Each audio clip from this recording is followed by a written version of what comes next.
And I think one of the things that's really interesting is that you can never get all your needs met by one person. And if we try to get all our needs met by one mentor or one boss or one colleague, or in her case, one husband, we're kind of setting ourselves up for not necessarily being fulfilled and maybe being unfair to the person that we're asking for support from. So I really like this idea of really reaching out to a mentor, really reaching out for advice, really looking for that collegial connection. So that's how I would think about those 6 colleagues and how mentoring really fits in terms of what we're looking for. One of them is, to Kathryn's point, make sure that you're kind of interviewing your mentor, right? Make sure that you have got the right person, because especially programs like this where we're playing, and Michelle's doing an amazing job of playing a matching game, sometimes we don't get it right. So sometimes that first meeting can be really critical. And sometimes you look at each other and say, this isn't the right time for us. So it kind of aligns back to Tracy's outline of the profile of what is it that you're looking for, and make sure, and to Kathryn's point, be bold. If the mentor that you kind of started to work with isn't quite right, then that's okay. You can step away and say that might be another profile or another time in my career that's a good opportunity to connect with that person. There's got to be a trust in the relationship, but you want somebody who's going to challenge you, and you came up with all those things, the critic, and the lifer. The lifer doesn't have to be, Sue, you described this amazing individual who doesn't have to connect you with every week, but is always there for you. So I think that personal boardroom is something that may not be as intuitive to us as some of our male colleagues. I had a bit of a light bulb moment about halfway through where I suddenly realised I didn't even know what I didn't know before going on this programme. And it was, oh my God, if I hadn't been here, I wouldn't have known about these 10 things, which are the secret sauce to kind of getting onto that next level. And I'll never forget coming back off that programme, and about 6 months afterwards, one of my really, really good friends, who I'm still really good friends with, and she's left the bank now, she's gone to a hedge fund actually. But she just said to me one day, she said, you're just so much more, I don't know, senior. And I hadn't even thought about it. And it was just this program that had given me, and these amazing women that had given me confidence, because I trusted the knowledge that they were very kind to share, because they shared very authentically and with high integrity, the things that had gone well, the things that hadn't, the things they'd had to rehearse over and over. And I think I felt armed with this amazing information. Is that really, really identify what you need from a mentor and why you need it. So I actually have 2 external mentors right now that are reverse mentors for me.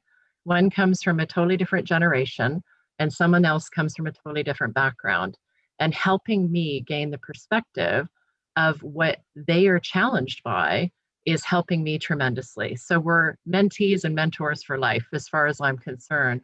And therefore, identifying why and what it is that you're looking to get out of a mentoring relationship will help determine, is that somebody that you need inside your organization now or outside? And if the chemistry is not there, it's no harm done. Move to the next person.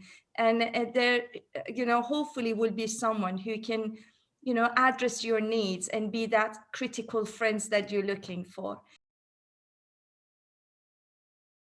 All of you are starting your journeys as part of this program at a different stage in your career. You're in different career pathways, you need different things, but I can't stress enough, take the time to think about what you want, to be unafraid to ask for it in the sessions.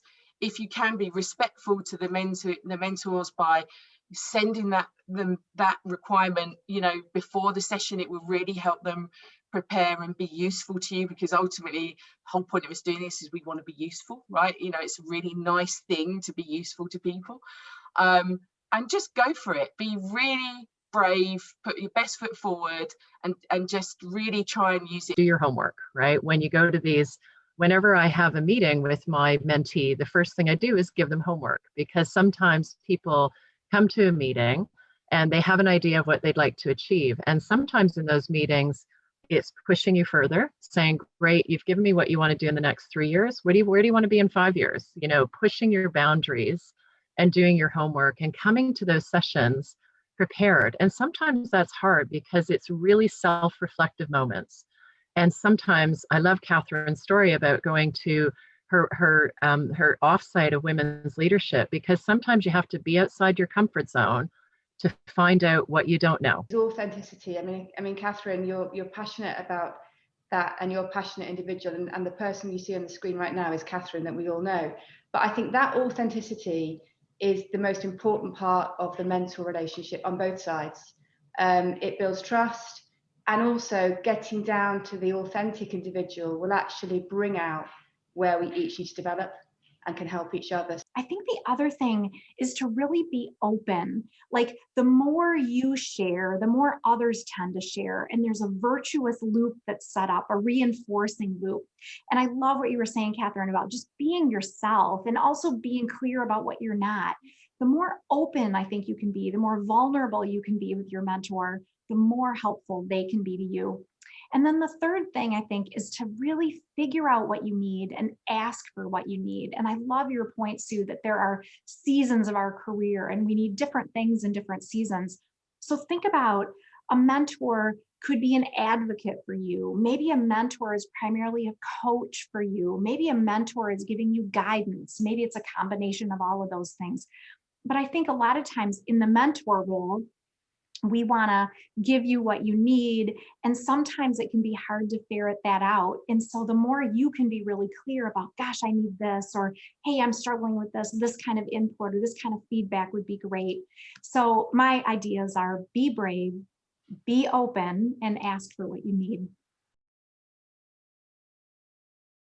I've always gone down the combination of both. I think having somebody internal to your organization, part of that role is being your sponsor as well, right? So being your sponsor, but also being that voice of reason of, if I have something I want to achieve in our organization, can you help be my map? Can you help be my guide and somebody that can help me get on that journey? So that mentor internally, in my mind, also has a role of being your sponsor. Having external mentors is also fundamental, because getting a perspective of what's happening outside your world is just as important when you make decisions about your path, your life. I love Tracy's expression of having a cheerleader. Sometimes, let's face it, sometimes there's politics going on inside an organization, and sometimes you need that cheerleader just to prop you up and say, you know what, I can do this. I need to have somebody looking out for me. So I think it's absolutely essential. Having them both at the same time may not be the best option. Having them at different periods throughout your life of when you need a mentor is really critical.